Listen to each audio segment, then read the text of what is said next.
Merci de suivre ces 30 minutes d'information sur RTI 1. Bonjour à toutes et à tous. Voici les titres. En Côte d'Ivoire, l'effectivité des mesures annoncées pour la revalorisation du salaire des fonctionnaires et agents de l'État. Ces mesures avaient été développées le 6 août dernier, veille de la fête nationale, dans un discours à la nation par le président de la République, Alassane Ouattara. Toujours en Côte d'Ivoire, l'ouverture officielle du tout premier commissariat de police de Méagui, dans la région sud-ouest. Le ministre de l'Intérieur et de la Sécurité, le général Vagondo Diomandé, a donc procédé hier à l'inauguration des bureaux. Dans ce journal, la joie des populations. Enfin, au Burkina Faso, 28 terroristes présumés neutralisés dans les opérations dans les régions Est et Sahel. 6 août 2022 en Côte d'Ivoire, veille de la fête nationale. Le président de la République, Alassane Ouattara, dans son discours à la nation tout entière, annonçait 6 mesures pour la revalorisation du salaire des fonctionnaires et agents de l'État. Aujourd'hui, mardi 30 août 2022, ces mesures sont effectives. Elles sont donc entrées en vigueur. Les fonctionnaires et agents de l'État expriment leur reconnaissance au président de la République, Alassane Ouattara. Ils sont au micro de Grace Kando. Plateau, ce lundi, l'entrée du bâtiment des finances grouille de monde. La raison, fonctionnaires et agents de l'État venus retirer leur bulletin de salaire du mois d'août. Je viens de retirer mon bulletin juste pour vérifier ce que notre président de la République nous a promis et je vous assure que c'est effectif. Et là, nous sommes vraiment, personnellement, moi je suis heureuse de cette augmentation-là. Hortense n'est pas la seule à avoir le sourire. C'est le cas aussi de Marius et Lambert, tous deux greffiers au palais de justice du Plateau. J'ai constaté sur mon bulletin que le président de la région l'a à la parole. Il y a une plus-value, effectivement. Ce qui a été ajouté apporte un soulagement aux ménages, quand je le dis, un soulagement dans les différentes familles. Les fonctionnaires et agents d'État aujourd'hui sont heureux. Nous avons eu l'honneur, en prenant nos bulletins de solde, de constater qu'effectivement, la parole du président de la République a été suivie avec une rigueur. Nous disons merci au président de la République.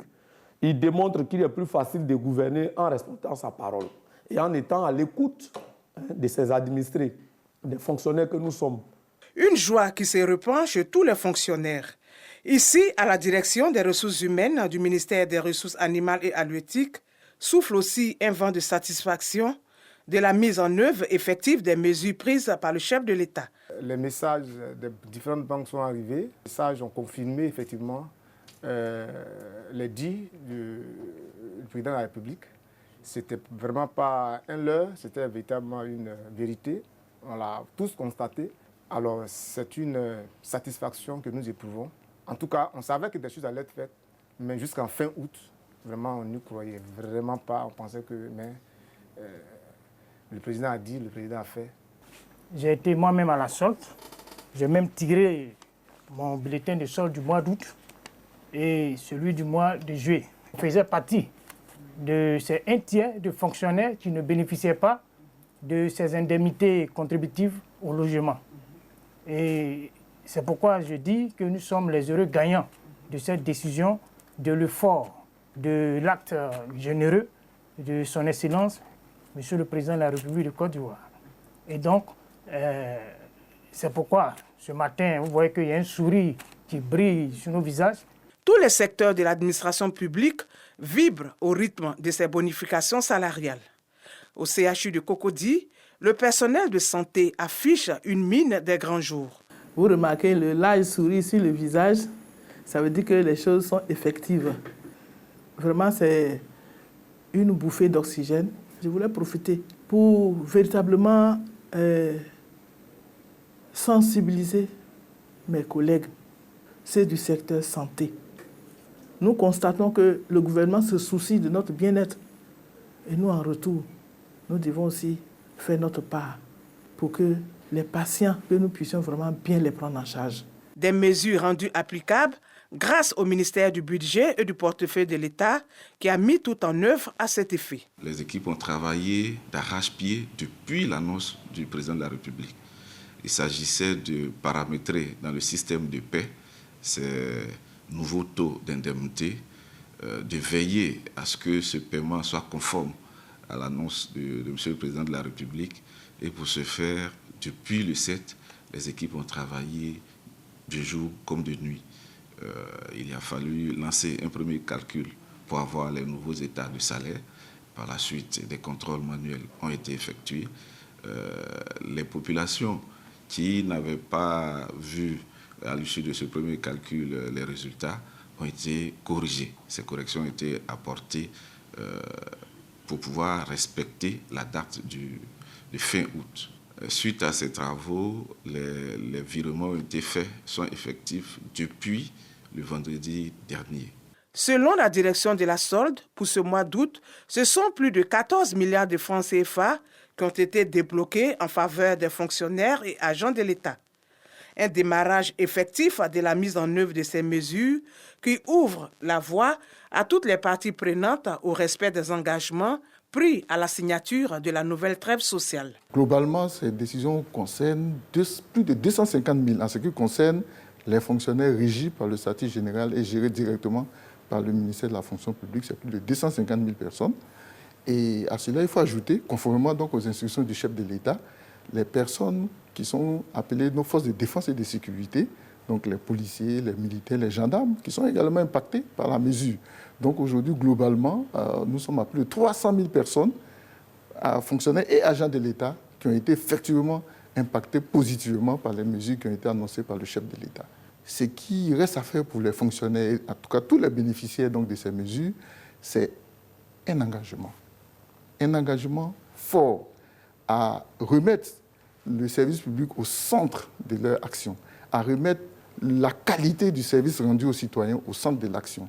Il n'est plus question que le fonctionnaire se complaise dans du misérabilisme et qu'il fasse preuve de laxisme ou d'absence de conscience professionnelle à son poste de travail. C'est le 6 août dernier que le président de la République, Alassane Ouattara, a pris la décision de revaloriser, entre autres, les indemnités de logement et de transport et d'instaurer une prime exceptionnelle de fin d'année, baptisée par les fonctionnaires Prime Ado. Méagui, localité située dans le sud-ouest du pays, a désormais un commissariat. Ce tout premier bureau de police a été inauguré hier par le ministre de l'Intérieur et de la Sécurité, le général Vagondo Dimondé, qui a invité les populations à se rapprocher des éléments de la police afin de réprimer efficacement la criminalité dans la commune de Méagui. Pour en parler, Walter Amadou. Méagui, dans la région de l'Anawa, est une zone de forte production agricole avec ses 100 000 tonnes de fèves de cacao par an. Selon des membres de la population, estimés à plus de 300 000 habitants par le RGPH 2021, la localité est en proie au grand banditisme et à l'insécurité routière. L'avènement d'un commissariat de police est très attendu. Trop, même trop. C'est moi, la maison, mais ils ont volé des motos. Ici à Méagui, ça fait pratiquement 22 ans. Le plan sécuritaire, en ville ici, bon, ça va un peu, mais quand ils prennent la route, les routes là, vraiment, c'est un peu difficile. Les bandits, bon, à Méagui aussi, bon, les gens, il y a des enfants qui roulent mal. Il y a trop d'accidents de moto à Méagui. Jusqu'à aujourd'hui, j'avais peur un peu. Mais aujourd'hui, je peux dire qu'il n'y a plus la peur. Pourquoi il n'y a plus la peur? Parce que la police est là, ça nous rassure. Ça nous permet de faire les papiers très facilement même. Situé au quartier Kobiti, le tout premier commissariat de Méagui est bâti sur 6040 mètres carrés et compte 32 bureaux. Pour les élus locaux, sa réalisation constitue un véritable espoir. C'est l'expression concrète de la solidarité de l'État envers les 24 communautés de Méagui. Nous espérons la construction future des bureaux de la préfecture de police de Soubré, dont les terrains, aussi bien pour la région et pour la préfecture de Soubré, les terrains qui doivent les abriter sont identifiés et sont disponibles. Je voudrais, au nom des vaillantes populations de l'Anawa, exprimer notre grande gratitude à son Excellence, Monsieur le Président de la République. La police compte jouer pleinement son rôle en synergie avec la gendarmerie déjà présente sur le terrain. Le directeur général de la police nationale assure que la rigueur sera démise à Méagui. Il s'agit pour nous d'être plus proches des vaillantes populations pour leur permettre de vaquer en toute quiétude à leurs activités socio-économiques. Le commissariat de police de Méagui relève de la compétence territoriale de la préfecture de police de San Pedro. Les autorités locales et les populations peuvent compter sur la police nationale, qui travaillera en parfaite synergie avec les autres forces de défense et de sécurité pour sécuriser et lutter contre les criminalités sous toutes ses formes. Avant la coupure du ruban, marquant la mise en service officielle du commissariat, le ministre de l'Intérieur et de la Sécurité a indiqué que le gouvernement a fait sa part. C'est aux populations à présent d'accompagner ces efforts par une parfaite collaboration avec les agents de police en mission. Parce que nos parents ont besoin de vivre en paix. Nos parents ont besoin de travailler en paix afin qu'ils nourrissent nos populations. Parce qu'ici, tout le monde vit en paix. Tous ceux qui vont se hasarder à perturber cette quiétude, il faut qu'ils vous trouvent sur leur chemin. Bien évidemment, il y a des cellules pour enfermer les malfrats qui perturbent la quiétude de nos parents. Et ils auront la police sur leur route. Autre temps fort de cette cérémonie, la remise d'un véhicule de type 4x4 suivi de la visite des locaux de l'édifice.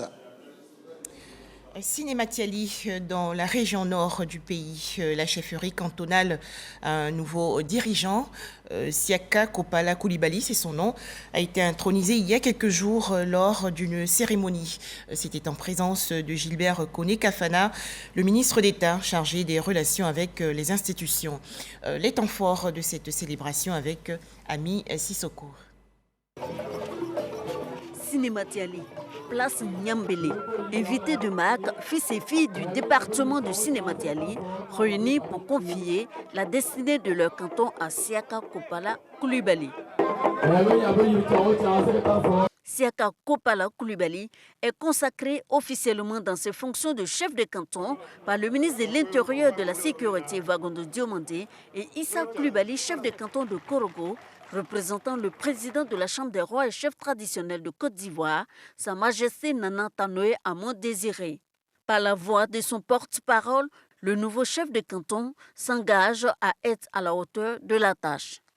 Le chef de canton, mes chers de vous, remercier et rassurer sa tutelle, rassurer tous les cadres du département de Cinématiali, rassurer tous les élus qu'il ne travaillera que dans le sens de la cohésion sociale. Le ministre Wagondo Diomandé rappelle au nouveau chef Siaka Kopala Koulibaly l'importance de son rôle dans la consolidation de la paix et de la cohésion sociale. Majesté Siaka Koulibaly, vous devez faire preuve dans l'exercice de votre pouvoir d'une bonne moralité et d'une grande probité.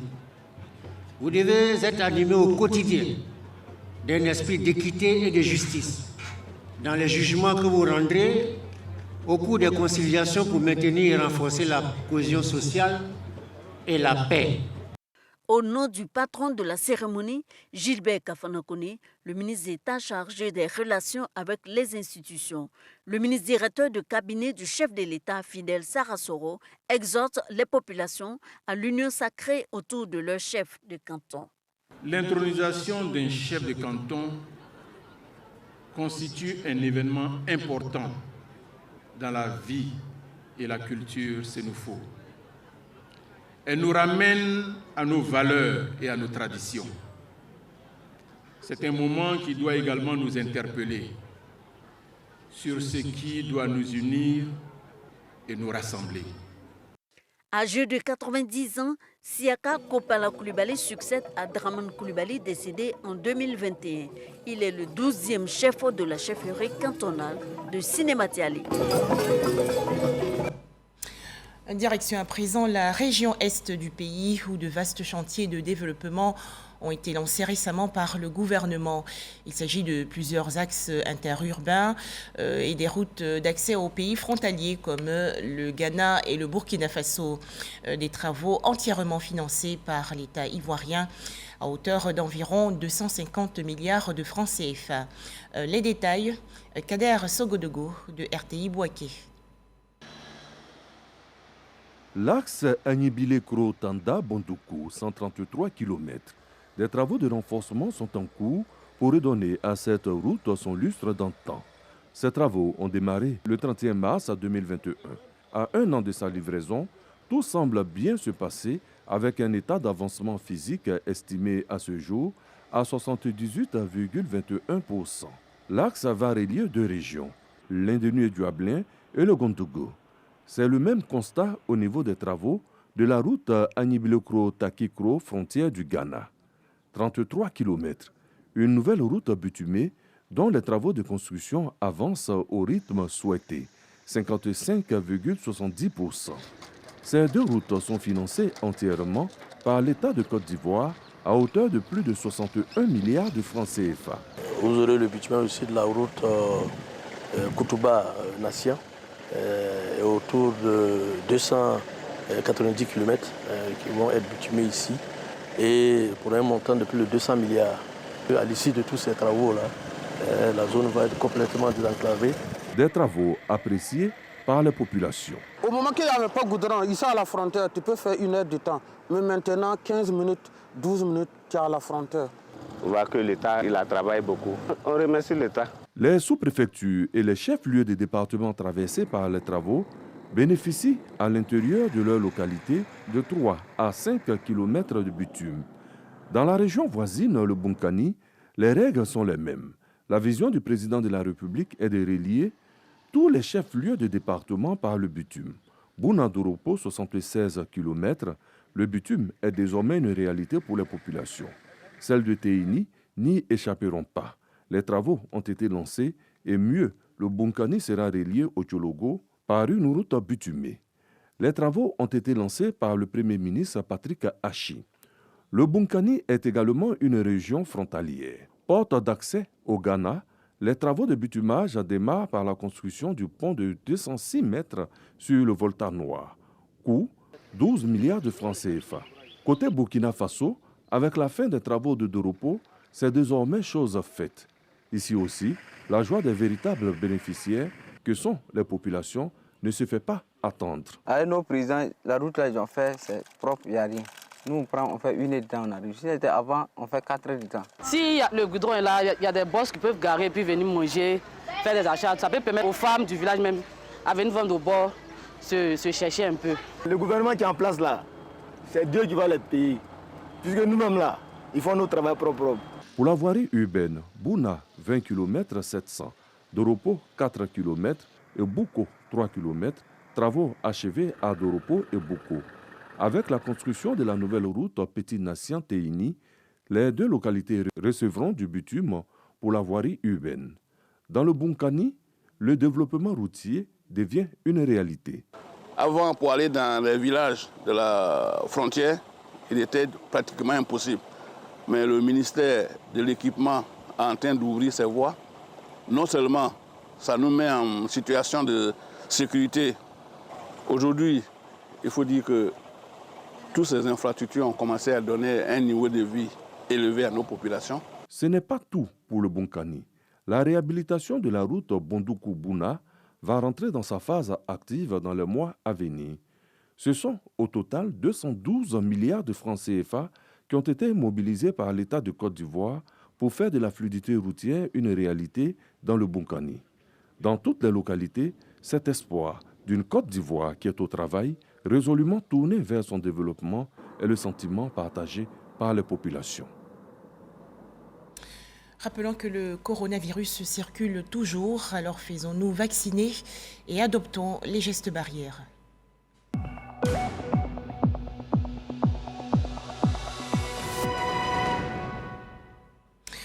Les chiffres du coronavirus en Côte d'Ivoire, ils sont publiés par le ministère de la Santé, de l'Hygiène publique et de la couverture maladie universelle. 10 nouveaux cas de coronavirus ont été enregistrés hier. La Côte d'Ivoire compte donc actuellement 86 650 cas confirmés de coronavirus, 85 776 personnes guéries, 817 décès et 57 cas actifs. À noter que le ministère de la Santé, de l'Hygiène publique et de la couverture maladie universelle encourage vivement la vaccination des populations contre le coronavirus. Elle est volontaire et gratuite. Toujours au chapitre santé, des représentants d'institutions sanitaires récompensés récemment lors d'une cérémonie dans la commune du Plateau. C'était bien sûr en présence de Pierre Demba, le ministre de la Santé, de l'Hygiène publique et de la couverture maladie universelle. Le point dans ce reportage de Espérance Diakalé et Franck Quadio. Un insigne pour la représentante de l'ONU-SIDA en Côte d'Ivoire. Elle a reçu des mains du ministre de la Santé, de l'Hygiène publique et de la couverture maladie universelle, Pierre Demba. Et c'est la symbolique de la reconnaissance du travail abattu par l'ONU-SIDA dans la riposte face à la propagation du VIH-SIDA et avec elle, le SMIT du CHU de Trècheville. Les missions de ces chefs de délégation s'inscrivent dans le cadre du plan stratégique national de lutte contre les IST et le VIH-SIDA pour la période 2021-2025 et de la lutte contre la Covid-19. Il y a des bons résultats, mais ce n'est pas suffisant. Il faut continuer. Mais de là où on est parti en 2017 à 2022, ce sont des progrès tout à fait remarquables pour la Côte d'Ivoire. Mais le job n'est pas fini, donc il faut continuer les efforts, il faut les intensifier et il faut les accélérer. Et la Côte d'Ivoire est sur la bonne voie. Voilà, et c'est ce message qu'il faut garder parce que c'est le message encourageant. La cérémonie de ce jour est l'occasion de célébrer l'excellence et encourager ces institutions sanitaires à œuvrer pour l'éducation des maladies infectieuses. Grâce à son appui et l'appui de son institution, donc notre pays a vraiment fait des progrès énormes. Aujourd'hui, donc, elle a appelé à servir ailleurs et il était important qu'au nom du chef de l'État, on puisse lui manifester notre reconnaissance. On a profité également donc, pour nous présenter le prix de meilleur établissement sanitaire 2022, prix d'excellence, qui est le SMIT, qui a fait un travail énorme dans la lutte contre la Covid en Côte d'Ivoire et je pense que c'est ces deux événements-là que nous avons célébrés. Le ministre de la Santé a profité de la cérémonie pour récompenser le service des maladies infectieuses tropicales SMIT, lauréat du prix national d'excellence 2022. Des équipements sanitaires et biomédicaux offerts récemment lors d'une cérémonie à plusieurs structures sanitaires et autres centres de formation sportive de la commune d'Anyama. C'est un don de la LADIA, la diaspora d'Anyama. Le point, Serge Collia. L'ADIDA, la diaspora d'Anyama, apporte son soutien à la commune. Des chaises roulantes, des lits, des kits de soins, ainsi que du matériel offert aux structures sanitaires et aux organisations sportives. Ce don, estimé à plus d'une centaine de millions de francs CFA, selon Moussa Diarasouba, le président de l'ADIDA, représente le fruit de la mutualisation des efforts des enfants d'Anyama en Europe et dans le monde. Le matériel biomédical va desservir l'hôpital général d'Anyama, le centre de santé urbain d'Anyama, le centre de santé de Ebimpe, le centre de santé de Awabo et le centre de santé de Anyama-Adjamé.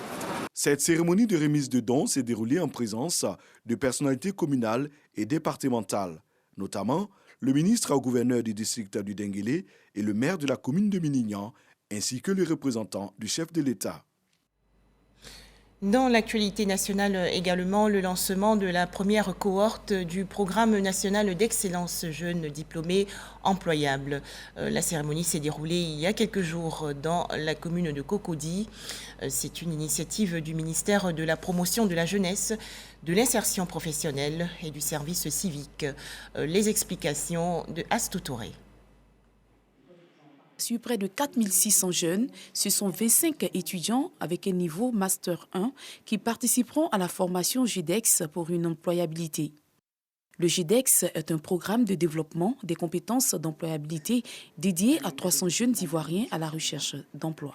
Cette formation entend répondre à l'épineuse question de l'adéquation formation-emploi. L'entreprise que nous avons créée s'est donnée comme ambition d'accompagner le processus d'amélioration de l'employabilité des jeunes.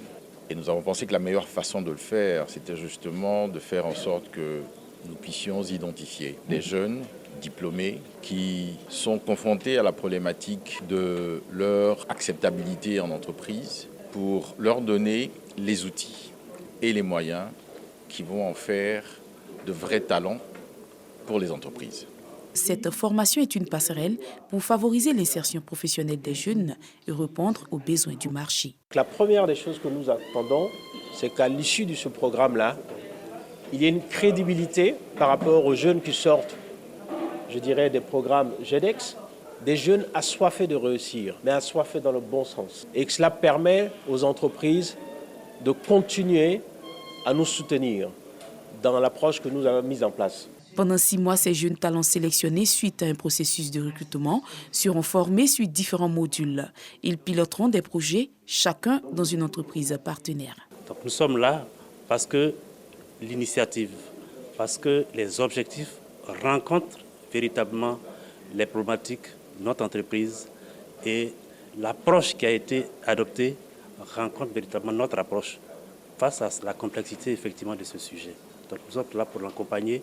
Et nous sommes certains que, pris de cette façon-là, nous trouvons la solution effectivement à la solution donc à ce problème-là qui est complexe et qui est la réalité de toutes les entreprises de Côte d'Ivoire. Rappelons que le GEDEX est le fruit d'une convention entre l'Agence Emploi Jeunes créée le 29 juin 2022. Des festivités à Satama Sokura, localité située dans la région centre du pays. L'association des élèves et étudiants a célébré récemment sa fête annuelle. Il s'agit de la 45e édition. Lors de cette cérémonie, les autorités locales se sont engagées à soutenir et accompagner les jeunes dans toutes leurs actions de développement de la localité. C'est un reportage de Soro Corona de RTI Bouaké.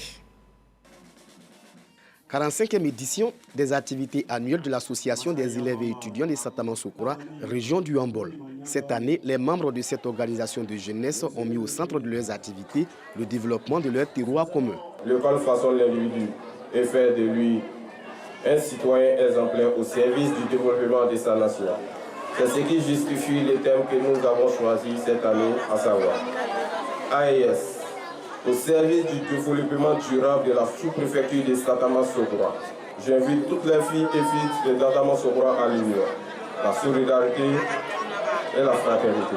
Ça, c'est plus que nous contribuerons efficacement au développement de notre sous-préfecture. Les autorités municipales et administratives se réjouissent de l'engagement de la jeunesse à s'impliquer dans le sort de la localité. Pour ces autorités, le développement repose sur un capital humain bien formé. Les élèves et étudiants sont donc invités à prendre leurs études au sérieux. Le représentant du parrain et les cadres appellent les jeunes à être le fer de lance de l'essor de Satama Sokura. Les élèves et étudiants de Satama Sokura sont engagés pour le développement.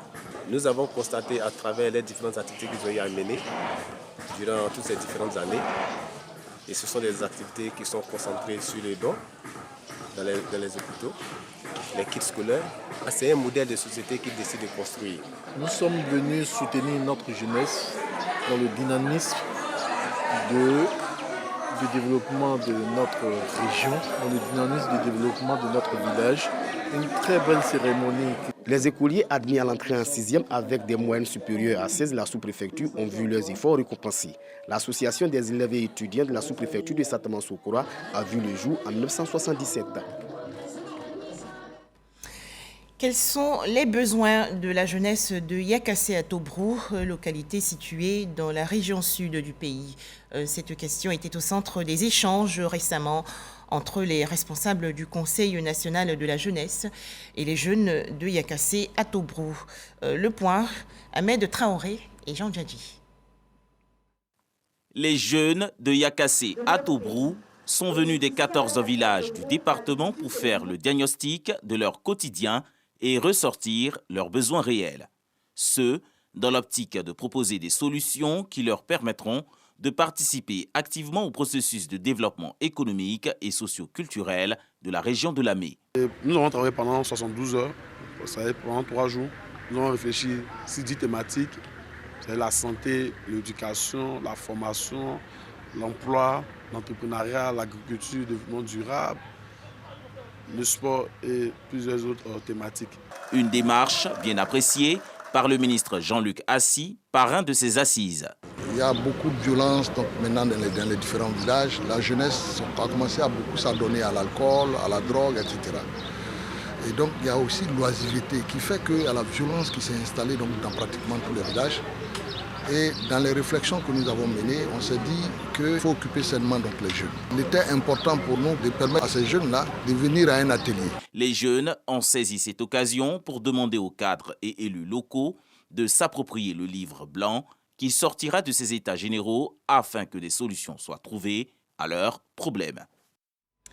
En image, l'actualité hors de chez nous, la situation au Burkina Faso. L'armée annonce avoir neutralisé au moins 28 terroristes présumés dans une série d'opérations offensives contre des groupes armés dans les régions de l'Est et du Sahel. Selon l'état-major burkinabé, des bases de présumés terroristes ont été détruites et l'armement récupéré. Voilà, c'est la fin de ce journal. Merci à vous de l'avoir suivi. Plus de détails sur notre site rti.ci.